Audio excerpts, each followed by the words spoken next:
Cero apagón en las condiciones actuales. No es posible. Porque vamos a trabajar para que no sean prolongados, para que no sean de larga duración, como lo hemos podido lograr en otro momento. Que lo que sí todo el mundo puede tener la certeza es que aquí no hay apagones provocados para molestar a nadie. Tenemos un proyecto de Mime Agua que lo estamos trabajando para ejecutarlo entre este año y el próximo, que moviliza al país completo. No estamos cruzados de brazos, estamos luchando, estamos combatiendo, pero no podemos comprometerse con algo que hoy, que no se va a dar apagón, no podemos comprometer. Cero apagón en las condiciones actuales. No es posible. Vamos a trabajar para que no sean prolongados, para que no sean de larga duración, como lo hemos podido lograr en otro momento.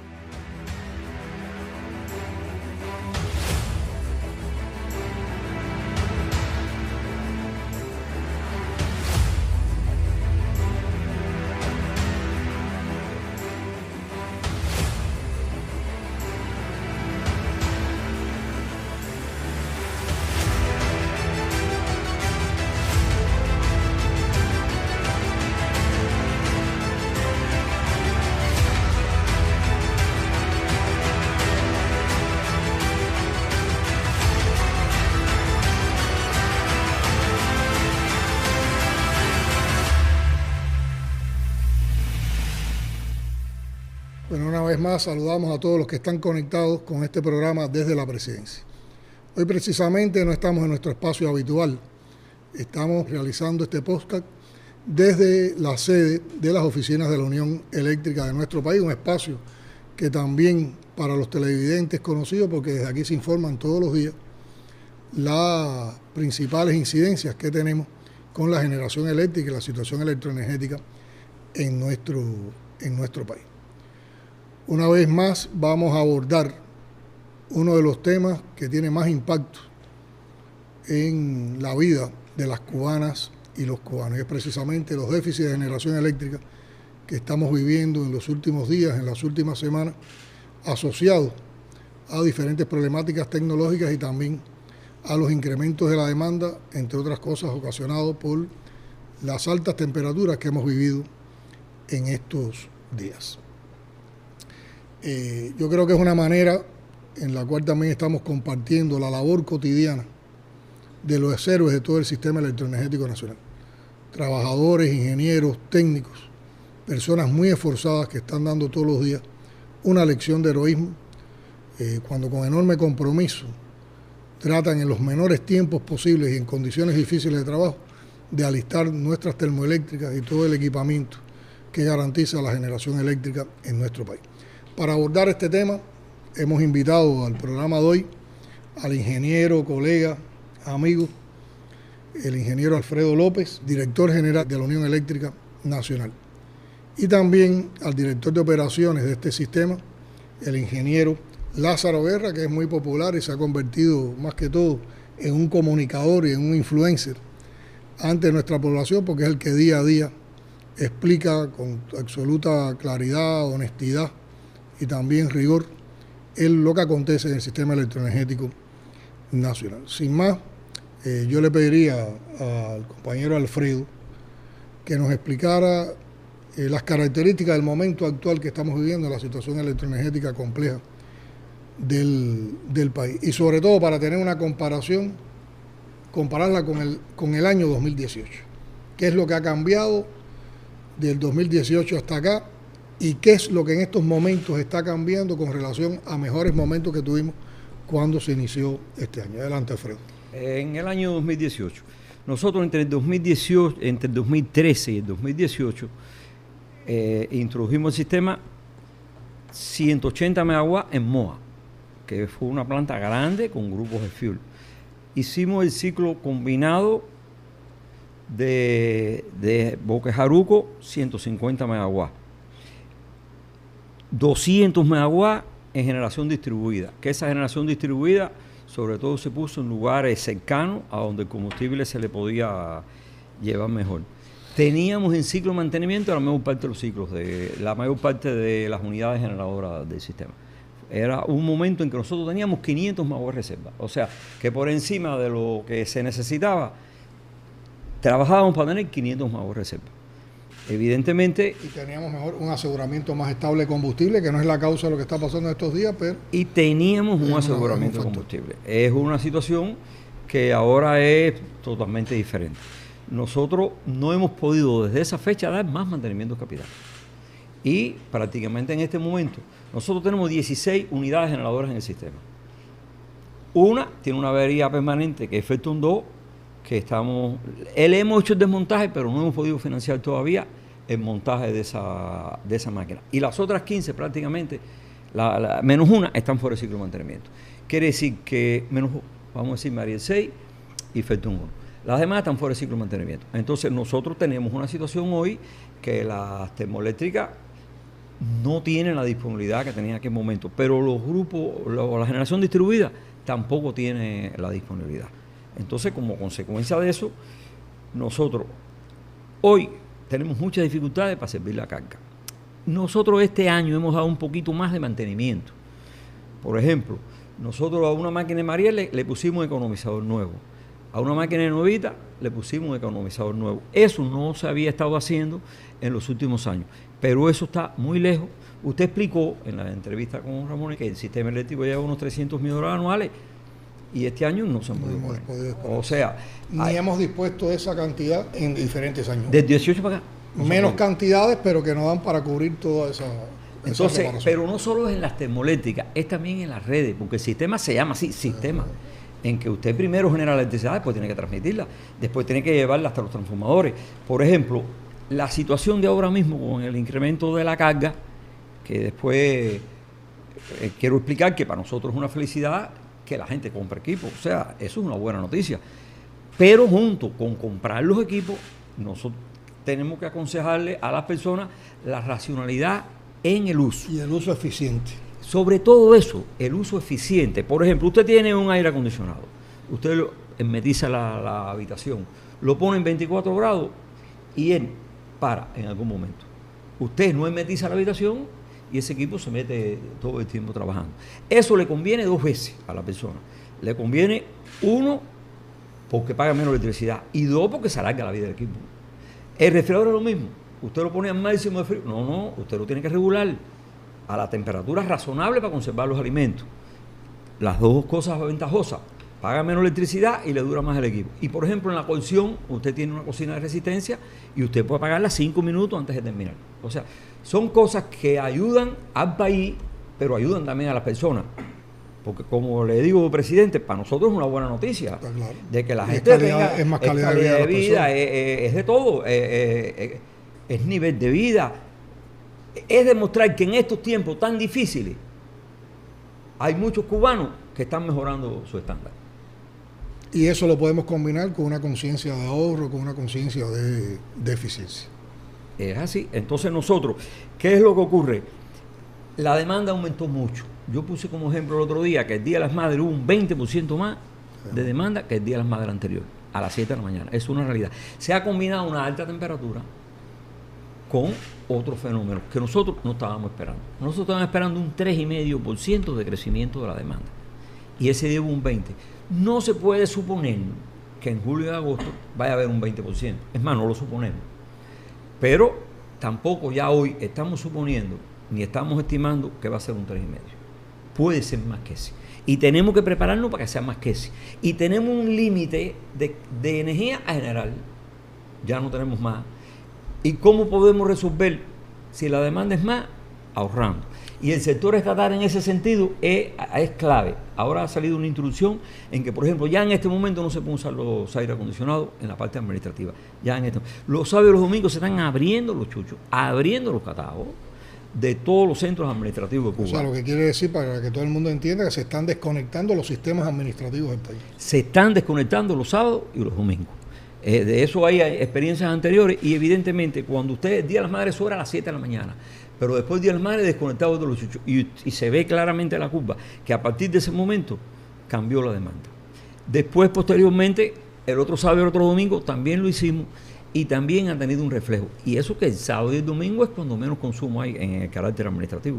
y entre semana, que no lo podemos hacer de una manera total, lo que estamos alternando en determinados horarios, una parte de ese sistema administrativo y otra parte alterna el resto de los días. Es así. Y entre semanas se está haciendo parcialmente. No se puede usar el aire acondicionado ningún día. Ya, eso fue una decisión que se tomó. Es fuerte. Ahora, ¿qué estamos haciendo? Hay que controlar eso, esa indicación. Por ejemplo, hoy yo tuve la oportunidad de ir al municipio Plaza a ver qué pasó en el día de ayer. Y simultáneamente, los dirigentes de la Unión, cada uno fue un municipio, para trabajar junto con la Ciudad de La Habana. La Ciudad de La Habana tiene mucha importancia, tiene mucho volumen, tiene mucha demanda. Y nosotros tenemos que darle una atención que siempre se la ha dado, pero ahora es mucho más importante para tratar que la energía que se consume en la Ciudad de La Habana sea la racional. Nosotros siempre tenemos que decir que no es a toda costa, no, es hacer algo eficiente, no derrochar, gastar lo que es mínimamente imprescindible y que el Estado sea ejemplo en ese sentido, para después poderle pedir también a la población que use sus equipos con racionalidad. Ese es nuestro punto de vista, presidente.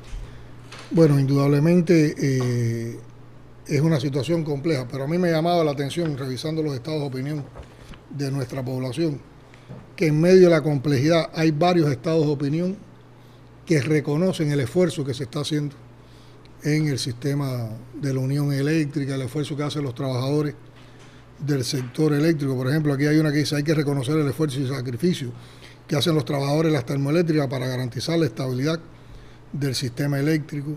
Hay otras que se refieren a cómo las autoridades, a las diferentes instancias, están apoyando estos procesos. Por ejemplo, se dice: hay que reconocer que las autoridades del municipio recorren las comunidades explicando la situación del fluido eléctrico. Esos son también elementos que ayudan a asegurar la comprensión y le dan información a nuestra población. La población sabe que nuestras máximas autoridades están haciendo lo posible para que haya menos afectaciones. Qué bueno que se está divulgando con sistematicidad en la emisora los horarios de las afectaciones eléctricas. Hablan de ti y de Lázaro, de las informaciones que dan, de lo oportunas que han sido. Por ejemplo, aquí hay una que dice: el compañero Alfredo explicó bien lo relacionado con el sistema eléctrico en el noticiero de televisión.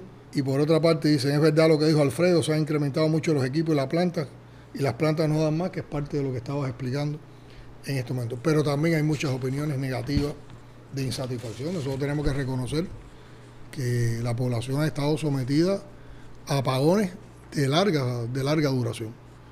Y una de las cosas que me llama la atención, me gustaría, Lázaro, que tú pudieras hablar de este tema también, porque hay muchos criterios sobre la duración de los apagones, sobre las insatisfacciones con la programación que se hace, alguna insatisfacción también con la información, porque a veces en la información, en los tiempos y en el minuto que ustedes disponen para dar la información, no se entra en detalle. O sea, se explica la situación, se explican causas, pero no se dan detalles con este tema de la programación, por qué en unas provincias los apagones duran más que en otras. Por ejemplo, en las visitas que hicimos a provincias la semana pasada, hay provincias donde podían lograr apagones de 9 horas en 2 momentos del día, y sin embargo hay otras provincias donde los apagones fueron de más de 20 horas seguidas, ¿no? Ya un apagón de 20 horas, las personas están sometidas a una situación a cómo cocinan, cómo logran el abasto de agua, cómo se hacen las principales actividades en una vivienda. Y por otra parte también hay llamado al ahorro de electricidad en el país, porque tanto como país y como pueblo lo necesitamos. Entonces yo te pediría, Lázaro, que tú pudieras explicar sobre todo el tema de la programación, sobre la información que se da, sobre por qué las diferencias de horario entre los apagones de un lugar a otro. Sí, presidente, indiscutiblemente la planificación de las afectaciones es un tema bien polémico. Y partimos de la base de que es una condición desde el punto de vista de la electricidad que no es una condición deseable ni es una condición normal. ¿No? Como mejor se trabaja la electricidad es dando electricidad. O sea que es una condición anormal tener que estar afectando el servicio eléctrico. Pero hay una situación de oferta-demanda. Estamos hablando de producción de electricidad. O sea, tenemos una producción de electricidad limitada. Ya Alfredo explicó las condiciones que tenemos en estos momentos de disponibilidad de la generación en todas sus tecnologías, tanto la generación térmica como la generación distribuida. que hace que no tengamos la posibilidad de cubrir toda la demanda del sistema. Tiene que existir irremediablemente un equilibrio entre oferta y demanda para que el sistema opere de manera segura. Porque si no garantizamos esa operación, donde hay un equilibrio entre la oferta y la demanda, el sistema puede colapsar totalmente y el problema, por supuesto, sería mucho más grave. Por lo tanto, para lograr ese equilibrio entre oferta y demanda, al no tener más posibilidad de generación, necesariamente hay que afectar el servicio para lograr ese equilibrio. La demanda del sistema no es fija en las 24 horas del día. Hay momentos del día en que la demanda es mayor y momentos del día en que la demanda es menor. Teniendo una producción medianamente fija en el día, porque es la que tenemos, la afectación al servicio varía en cada hora del día. Por la mañana, cuando nosotros explicamos básicamente cuánto se va a afectar al mediodía y cuánto se va a afectar en la hora de la máxima demanda del sistema, que es cuando hablamos que hemos llegado a tener incluso 1.400 megawatts con una afectación muy elevada. El día de ayer fue menos. Es la tercera parte de la generación del país. Prácticamente la tercera parte de la generación del país. Quiere decir que la afectación al servicio, para lograr ese equilibrio, varía en el día. Ahora, ¿cómo se puede distribuir esa afectación? En cada provincia están definidos los circuitos con posibilidad de apagar. ¿Por qué digo con posibilidad de apagar?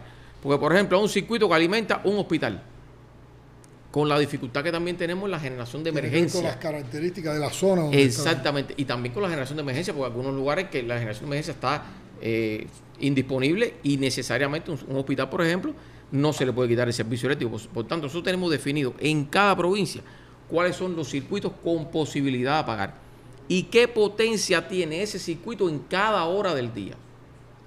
Cuando usted suma todas esas potencias en todo el país, da un total de potencia apagable. Cuando usted tiene ese total de potencia apagable, usted dice, por ejemplo, Pinar del Río. Pinar del Río tiene 64 megawatts con posibilidad de apagar, de los 1.276 totales del país. ¿Qué porcentaje representa eso? El 5%, por ejemplo, en Pinar del Río. ¿Qué quiere decir eso? Que cuando usted afecta 800 megawatts, ¿qué usted afecta en Pinar del Río? El 5% de 800 megawatts. Y eso ocurre en cada una de las provincias, de manera tal que se pueda lograr lo más equitativamente posible. Eso no es perfecto, porque además el sistema es vivo y las afectaciones de servicio hay que darlas en cada momento para ir logrando ese equilibrio entre oferta y demanda. Por lo tanto, con esa estrategia, lo que hacemos es que en la medida de las posibilidades hacemos equitativa la afectación. Ahora, el Despacho Nacional de Carga, que es aquí, en donde estamos, le dice a Pinar del Río, usted tiene que apagar 40 megawatts. El territorio sí define cuál es la estrategia de afectación de esos 40 megawatts. Ellos tienen las rotaciones que tienen planificadas en su circuito y los circuitos que se pueden apagar. Y ellos en el territorio se define cuál es la estrategia de afectación. Y eso lo informan por los canales de Telegram que tenemos, que son los más inmediatos.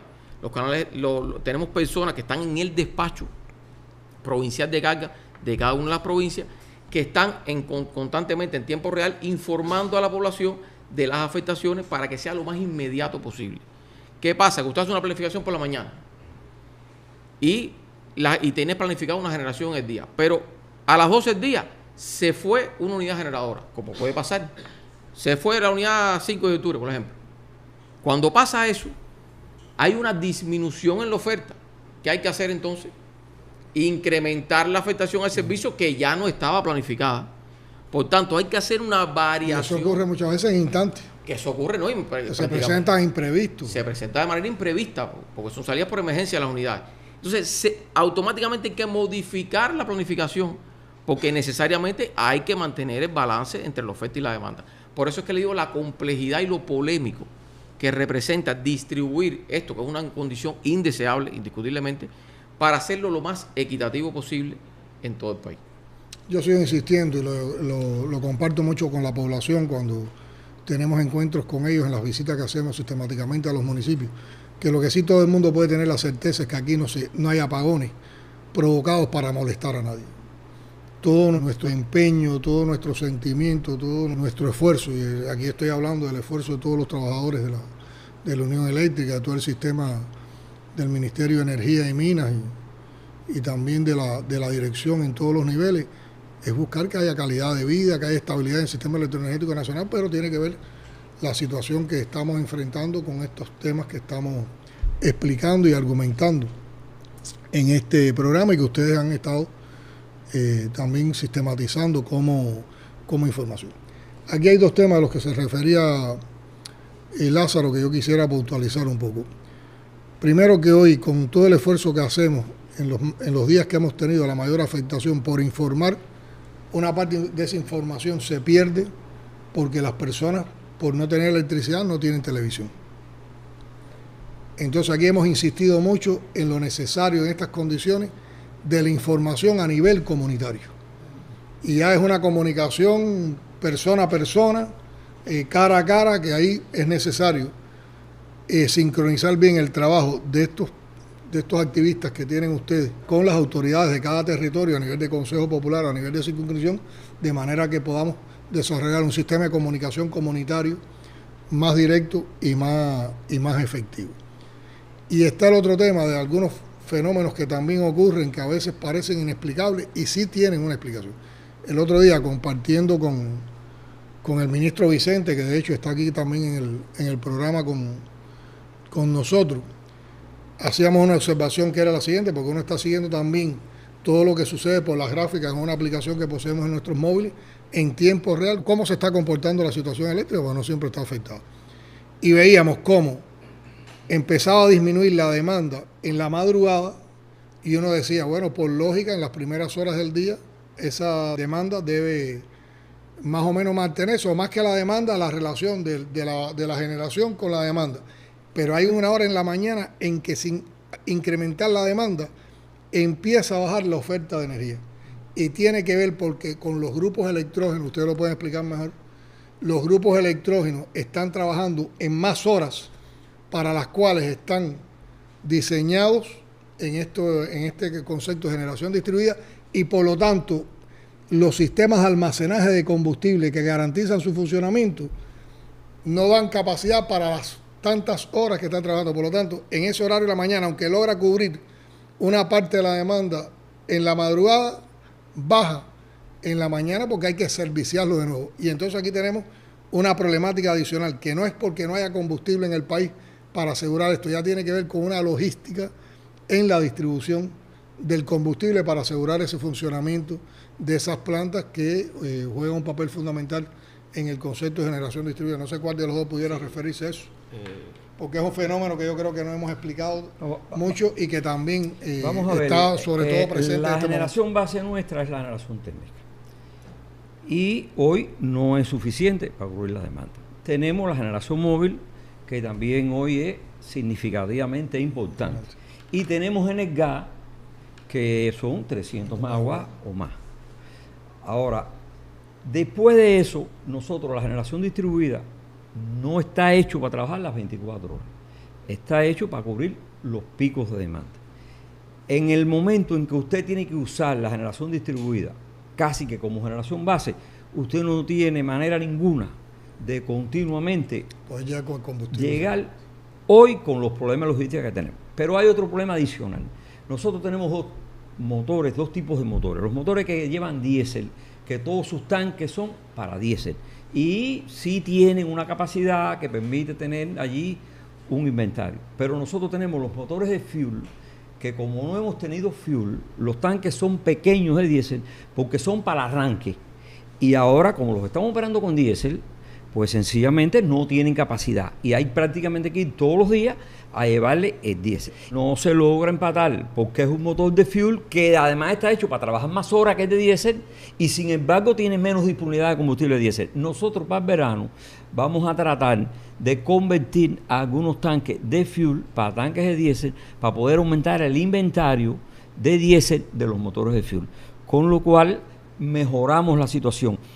¿Qué ocurre? También intrínsecamente la generación distribuida lleva mucha logística, porque usted tiene, por ejemplo, en Niquero, que tiene que llevar desde Bayamo a Niquero, tiene que traer el combustible de Santiago a Bayamo en tren y después tiene que llevarlo a muchos kilómetros por carreteras que realmente hoy tienen muchas dificultades.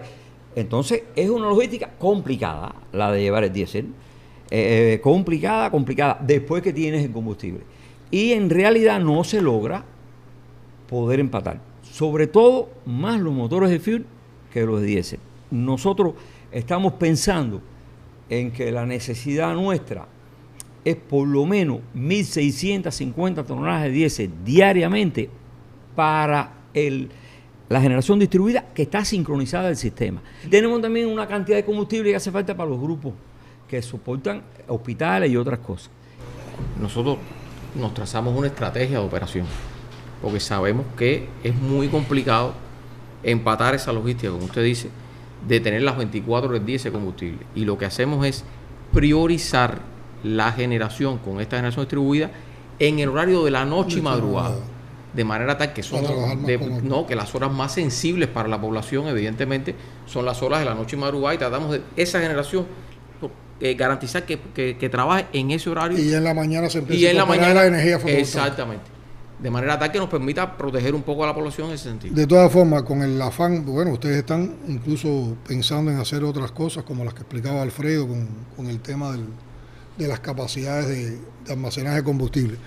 En el afán también y con la pasión de tratar de buscar soluciones, yo le proponía a Vicente que viera con un grupo especializado en logística que tiene la COJAI, con relación a programas de optimización que tienen que ver con las rutas, los transportes, toda la cadena logística, que a lo mejor nos puede aportar también desde la investigación científica elementos de respuesta para optimizar, y eso siempre nos da una ganancia en tiempo y en calidad. Y también conocimos de un incidente que se produjo el otro día porque nos falló uno de los grupos electrógenos en el hospital González Coro, y sé de cómo todos ustedes acudieron. Vicente dio un grupo de instrucciones, Vicente estaba en otras provincias en el recorrido que estaban haciendo por las termoeléctricas, pero supe que de inmediato se movilizó todo el sistema. Quisiera que explicaran un poco eso. En La Habana estamos teniendo un problema de sobrecarga que nos está tensando mucho los circuitos desde el pasado año. Se hizo un plan y se han ido haciendo un grupo de trabajo, entre ellos el cambio de un transformador en San Agustín de 25 MVA por uno de 40, y se va a ampliar también en la subestación Cerro. Pero además hay un grupo de brigadas que vinieron el año pasado y ahora hay otro grupo de brigadas trabajando aquí en La Habana. El otro día se nos dio una falla en un circuito que alimenta ese hospital, y nosotros inmediatamente mandamos para allí la gente de la brigada que atiende eso y también a los jefes que atienden el asunto. Y estuvimos atendiendo todo el asunto con la empresa eléctrica de La Habana, reparando el circuito, y con la gente que atiende los grupos electrógenos. De ahí salieron algunas conclusiones, que nosotros en los hospitales tenemos no solo que darle atención como le damos a los grupos electrógenos, sino en la capacitación de la gente. Porque nosotros hemos encontrado en alguna de estas averías dificultades en la capacitación de la gente. No solo en el problema propio del grupo electrógeno, sino en la capacitación. Pero ese asunto fue atendido. Bueno, personalmente yo tuve la oportunidad de atenderlo. Juan Carlos, el que atiende eso en la Unión, se incorporó. Estaban los compañeros de la M, que es la directora de la M que atiende, estuvo allí. Mayito, el director de la empresa eléctrica, estuvo allí. Nosotros estuvimos atendiendo continuamente hasta que el hospital tuvo corriente. Pero para nosotros ha sido muy importante generalizar las experiencias, sobre todo en capacitación del personal. Nosotros vamos a trabajar fuertemente. Hay un problema real que no hay pieza de repuesto por el grupo electrógeno. Es un problema real. Pero no podemos agregarle ningún otro problema de que estando el grupo electrógeno en alguna posibilidad, operándolo correctamente, que haya alguna dificultad con eso. Pero allí fue la principal dirigente tanto del área de los grupos electrógenos como de la empresa eléctrica de La Habana. Y estuvieron ahí hasta que se resolvió el problema. Alfredo, tú ahorita explicabas cómo también la adquisición por la parte de la población de equipos electrodomésticos ha incrementado los niveles de demanda o de carga del sistema electroenergético nacional, las implicaciones que tiene esto, y indudablemente aquí tenemos reservas. Una de las reservas está en el protagonismo de los trabajadores del sistema electroenergético nacional, con estas cosas que ustedes explicaban, los proyectos de capacitación, todo el trabajo que se hace en la atención a las termoeléctricas y a las plantas del sistema de generación distribuida. Pero hay otro protagonismo importante, que es el que puede jugar el pueblo, la población cubana, ahorrando. Yo quisiera que profundizaras en ese concepto. Juntos podemos. yo explicaba ahorita, el que tiene un split, voy a repetir, pero evidentemente que puede usarlo con racionalidad, 24 grados y en médica la habitación. Eso es bueno 2 veces. Es bueno porque disminuye la factura de electricidad y es bueno porque le dura más el equipo. Pero además apoya al país. Entonces vamos a decir que es bueno 3 veces. Porque en realidad... Y apoyar el país es apoyarnos todos. Es apoyarnos todos. Porque en realidad hay un límite de generación que es el que tenemos en este momento. Y no tenemos más. Eso es la realidad. No tenemos más generación. Y en la medida en que nosotros podamos ser más racionales en el uso de la electricidad, disminuiremos los apagones. No tenemos alternativa. Entonces, sí podemos. Y sí podemos juntos. Entonces, los que lo malinterpretan esta opinión pueden estar diciendo que uno le echa la culpa al pueblo de que aumentó la demanda. Eso no es real. Nosotros consideramos que es bueno que el nivel de vida de la gente aumente. Somos parte de ese pueblo. Pero consideramos que junto con ese nivel de vida puede mejorar el uso racional de la electricidad. Y estamos seguros que ahí tenemos un recurso importante en el ahorro. En general el ahorro es uno de los recursos más importantes que tiene Cuba todavía. Y todavía en cualquier esfera, pero bueno, en la que nos toca a nosotros, sigue siendo importante el ahorro. Relacionado con los equipos electrodomésticos, hoy es bastante común que un grupo de personas haya adquirido motos eléctricas o carros eléctricos. También instituciones estatales están para cambiar la matriz energética de su parque de transporte, está yendo a la movilidad eléctrica. Pero eso es una carga también para el sistema electrodoméstico. Muchos están planteando los estados de opinión y en las recomendaciones. Los estados de opinión no siempre son críticos. Hay estados de opinión que reconocen y hay otros estados de opinión que lo que dan es sugerencias y aportes, ¿no? Que por qué no se instalan estaciones de carga solares. Otros también están hablando de que es importante que se venda leña o carbón en las bodegas donde no se está vendiendo luz brillante. Insistir también en la información, cuando no siempre por la televisión, como nos referimos anteriormente, se puede tener acceso por los apagones. Entonces, yo sobre todos estos temas me gustaría que dieran más detalles, sobre todo explicando nuevamente con más detalle para reafirmar ideas y estrategias todo lo que nos estamos planteando con la inversión en las fuentes renovables de energía y particularmente en la energía solar en los próximos 5 o 6 años. Nosotros tenemos 2 grandes proyectos de energía solar. Tenemos un proyecto de 1000 megawatts, que esos son 46 parques de más de 21 megawatts cada uno. 1006 megawatts exactamente, que lo estamos trabajando para ejecutarlo entre este año y el próximo. Es un proyecto muy importante que moviliza al país completo. Son miles de contenedores. Prácticamente todas las provincias y todos los factores de todas las provincias están trabajando. Ese proyecto lo está construyendo el MICON y se hace un control semanal, incluso el propio ministro de MICON junto con nosotros. Se ha hecho un grupo en cada una de las provincias para dirigir ese proceso. Y nosotros creemos que podemos resolver una parte del día, de la energía del día. Hay quien cree que un megawatt solar es lo mismo que un megawatt térmico. No es lo mismo. Usted con un megawatt térmico puede producir 5 veces y con este 1,7 veces. O sea, cada un megawatt solar te produce en el año 1.700 megawatt hora. Y un megawatt térmico puede producir en el año 5.000. Pero el térmico requiere combustible y el solar no requiere combustible. Entonces, sí es muy importante que eso lo hagamos en el tiempo que está previsto. Y nosotros creemos que están dadas las condiciones para que el equipamiento que lleve a Cuba de manera inmediata se instale. Hay una enorme voluntad para que eso se haga de esa manera. Y junto con eso, con esos 1000 megawatts, se van a instalar 100 megawatts de acumulación. Son sistemas de acumulación de energía por batería para la estabilidad del sistema eléctrico. Eso no es para que por el día tú cojas y por la noche no es para eso. Lleva un 10%. ¿Por qué? Porque la energía solar fotovoltaica es intermitente. Viene una nube y hay muchas formas en que a veces y se necesita pero además esa acumulación sirve para las variaciones de frecuencia que ahora tenemos y para los problemas que ahora tenemos, que los tenemos sin esos 1000 megawatts. Entonces resuelve dos problemas. Ahora hay otros 1000 megawatts que se van a hacer durante 7 años, que incluso la UCM los está construyendo, porque nosotros hemos tratado de definir con claridad quién es el constructor, quién es el inversionista, quién es el proyectista, para tratar de tener un proceso inversionista ordenado, muy fuerte, muy violento en el tiempo, pero ordenado. Los compañeros vienen ayudándonos mucho, los compañeros de la FARC. Usted sabe que la Fuerza Armada con nosotros prácticamente en todo el problema de las termoeléctricas ha sido decisiva, no solo la Fuerza Armada, todos los organismos. Y en estos días está dando un apoyo fundamental en la distribución de combustible. También. GECIME, todo el mundo. Prácticamente es el país. A veces uno se menciona algunos y otros se pueden disgustar porque también nos están ayudando. Por eso prácticamente todas las organizaciones del país.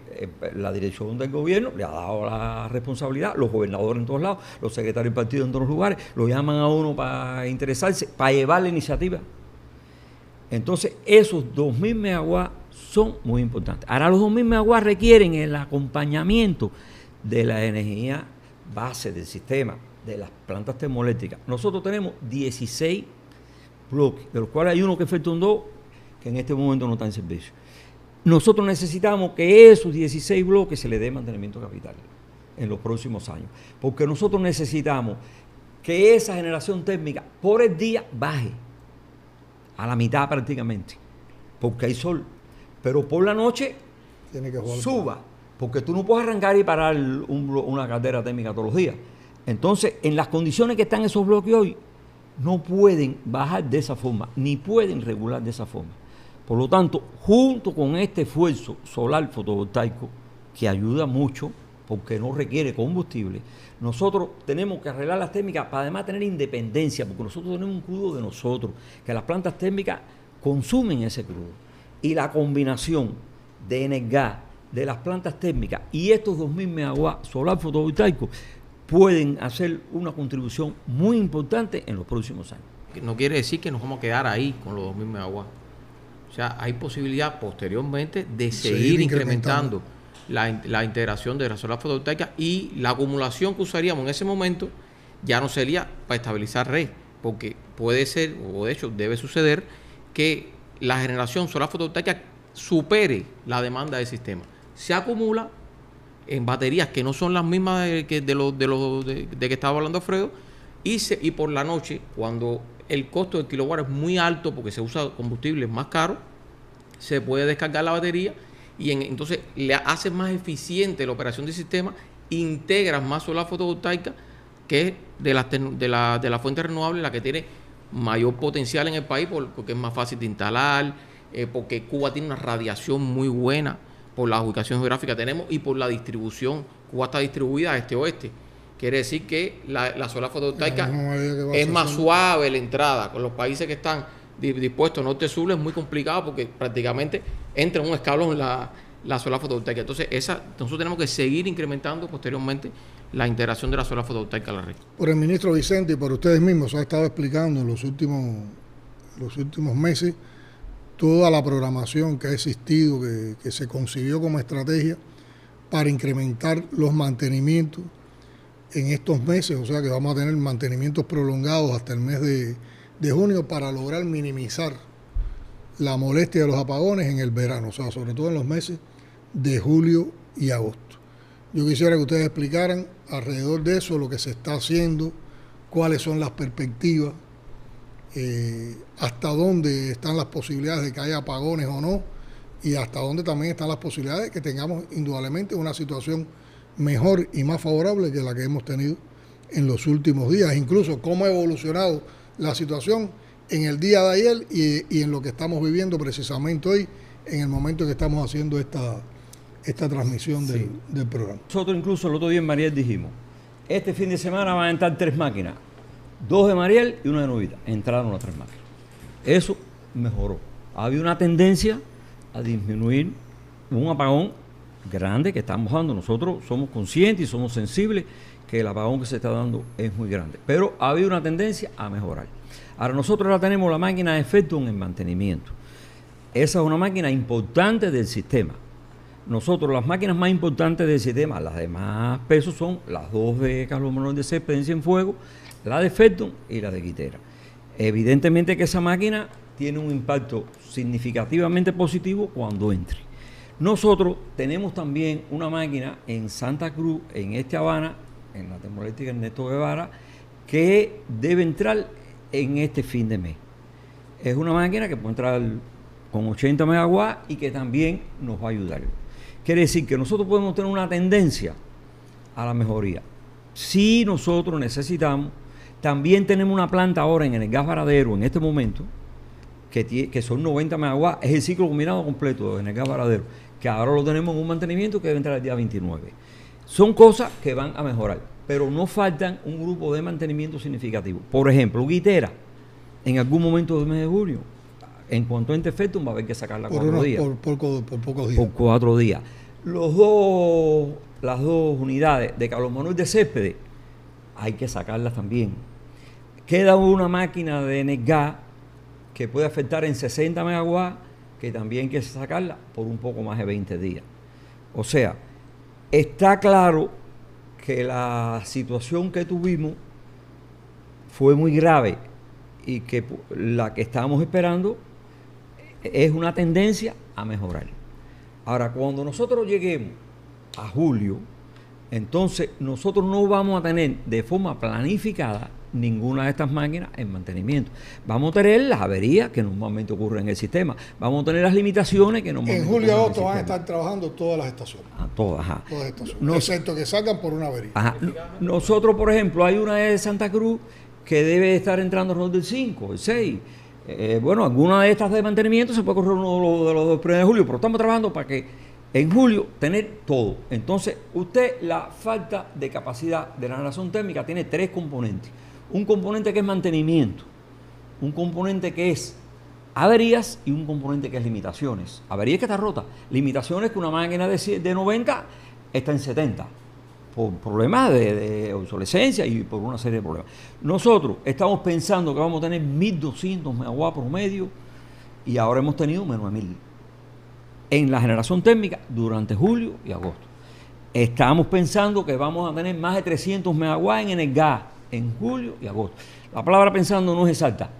Estamos estimando, estamos combatiendo, estamos luchando, la gente está trabajando para que esas cosas ocurran. Y lo estamos trabajando todos los días. Y en el caso de, la generación móvil también tiene un propósito y también tiene una meta. Incluso nosotros estamos ahora construyendo 100 megawatts, que es una cosa nueva que se está haciendo en el puerto de La Habana, en motores. O sea, no estamos cruzados de brazos, estamos luchando, estamos combatiendo, pero no podemos comprometerse con algo que hoy... ¿Que no se va a dar apagón? No podemos comprometer. El cero apagón en las condiciones actuales no es posible. Ahora, ¿qué vamos a combatir todos los días? ¿Y qué vamos a lucharlo? Eso ahora, el cero apagón, que puede haber un apagón en una determinada hora. Lo que vamos a trabajar para que no sean prolongados, para que no sean de larga duración, como lo hemos podido lograr en otro momento. Exactamente. Y mire, vamos a tratar con la siguiente estrategia. En los grupos, usted tiene, por ejemplo, la noche. Usted tiene la noche que usted puede tener 2.100 megawatts con esa estrategia que le dije, sin los grupos electrógenos y adicionarle los grupos electrógenos. Y usted organiza los grupos electrógenos para terminar de cubrir la noche. Bueno, si no lo puede cubrir completo y tiene que dar en un momento 100 megawatts de apagón, da 100 megawatts de apagón. Y por el día, usted tiene el sol y tiene un poquito más, puede tener, en vez de 2.100, 2.200 megawatts, 2.250 megawatts.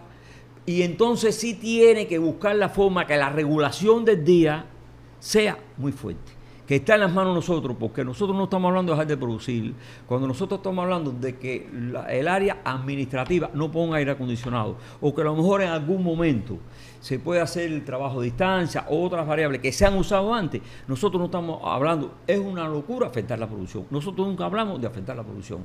Nosotros hablamos que durante el día hay margen de maniobra para disminuir. Y si nosotros logramos eso, 2.200 megawatts por el día, y 2.100 por la noche. Y por el día trabajamos fuerte la regulación. Y por la noche podemos tener el combustible en los lugares donde hace falta. Para que trabajen los grupos electrógenos, nosotros podemos tener un verano razonable. No, pero además la vida nos ha demostrado que déficit entre 100 y 300 megawatts, incluso hasta 400, son manejables.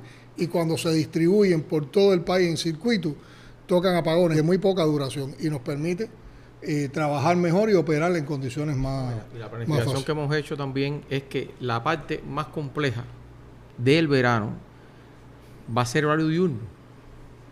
Y ese horario diurno sí está en la posibilidad de todos, no solo el sector estatal, también de la reducción o del uso racional de la energía que puede hacer el sector residencial, de poder disminuir esa demanda en el horario diurno, porque nosotros podemos prepararnos más, o sea, con lo que hemos hablado de la logística de combustible, para que en la noche madrugada podamos tener más generación distribuida. Y en el horario diurno hacer un esfuerzo muy grande en la reducción de la demanda del estatal, la parte administrativa, sin afectar producción, como explicaba Alfredo en estos momentos, y que la población, que al final somos todos, podamos hacer un uso racional de la energía para poder disminuir los consumos de energía. Bueno, yo a Alfredo y Lázaro les quiero agradecer, igual que al ministro Vicente, la presencia de ustedes aquí en este lugar, que ya se hace tan cotidiano para todo nuestro pueblo, por la información que han dado, que yo creo que ayuda a esclarecernos de lo que hemos estado viviendo en estos días, de las perspectivas de recuperación que existen y también de cómo vamos a avanzar hacia el verano. Quiero también, por un elemento también de sentimiento, de emociones que tienen que ver con la historia, a partir de algo que hemos vivido cuando fuimos a entrar en este edificio, también hacer una referencia a la vinculación del tema de la electricidad en Cuba en revolución y su relación con nuestra historia. Hay una placa de homenaje a Antonio Guitera, importante revolucionario de las décadas del 30 en nuestro país. Esa placa es un reconocimiento sobre todo al momento en que Guiteras, como ministro de Gobernación en el año 1934, nacionalizó la empresa eléctrica. Una empresa eléctrica que ofertaba un servicio a una parte muy pequeña de la población y con alta tarifa. Y ese fue un gesto que marcó en ese gobierno un momento importante y que destacó la personalidad de Guitera. Me decía una amiga entrañable que Guitera, como un elemento simbólico, firmó el documento que hacía constancia de esa nacionalización bajo la luz de una vela en el Capitolio. Yo creo que el esfuerzo que se está haciendo por parte de todos nuestros trabajadores del Sistema Electroenergético Nacional, cada día para buscar menos afectación a la población, para poder cumplir con este programa de reparaciones y mantenimiento que ustedes han propuesto como estrategia, para que haya un verano más, que no por cálido sea más riguroso en la vida y más impactante en la vida de las cubanas y los cubanos. Es un homenaje también cotidiano a Guiteras, ¿no? Y también a la hora de la revolución, en función de tener un sentido propio de sus recursos y de la administración también de los servicios que se dan a la población. Aquí hay una historia más larga. Después de esa conquista de Guitera, recuérdense que Guitera fue asesinado en el año 1935. Después vinieron los periodos de Batista como presidente de la República, un gobierno totalmente entreguista a los intereses norteamericanos. Esa nacionalización que hizo Guitera se echó por tierra y volvió la empresa eléctrica a estar en manos extranjeras. Y no podemos olvidar que entonces, precisamente con el triunfo de la revolución, se volvió a ser propiedad del Estado, propiedad del pueblo, la empresa eléctrica, hoy la Unión Nacional Eléctrica, que ha atravesado en todos estos años por un importante programa de crecimiento, de inversiones, que incrementaron notablemente la posibilidad de tener electricidad en la casa a millones de cubanos. Sorprendentemente, las cifras dan el rompimiento de una brecha tremenda antes de la revolución con relación a lo que ha logrado la revolución. No por eso se dejan de hacer, en medio incluso de situaciones tan complejas como la que estamos viviendo, inversiones como esta que hemos hablado en fuentes renovables de energía. No por eso se dejan de establecer estrategias para dar el mejor servicio a la población, pero también hay que reconocer que este es uno de los sectores más afectados por el recrudecimiento del bloqueo.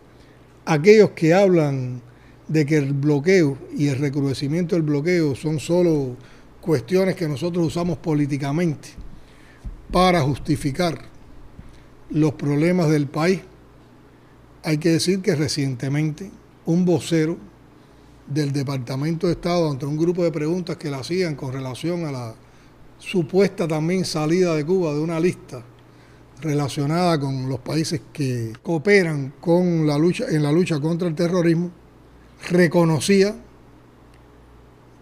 que Cuba vivía un embargo, que es una manera eufemística con que los norteamericanos describen el bloqueo económico, un embargo completo. Es así, Yenier, ¿no? La frase exacta, ¿cómo es? Cuba sigue estando sujeta a un embargo increíblemente completo. Esa es la manera en que el gobierno norteamericano describe el recrudecimiento del bloqueo, pero está reconociendo que hay un recrudecimiento del bloqueo que es también causa de estos momentos que vive nuestra población. Entonces yo lo que saco como aprendizaje de este encuentro es que con el valor y el trabajo de los obreros, de los técnicos, de los ingenieros, del personal de dirección de la Unión Eléctrica Nacional y con el aporte en ahorro consciente que va a hacer nuestro pueblo, nosotros vamos también a superar esta situación y vamos a tener una mejor situación eléctrica en los próximos días y sobre todo en el verano. Con esto nos despedimos en este programa desde la Presidencia y volveremos para seguir abordando algunos de los temas que más impactan en la vida de las cubanas y los cubanos. Hasta entonces.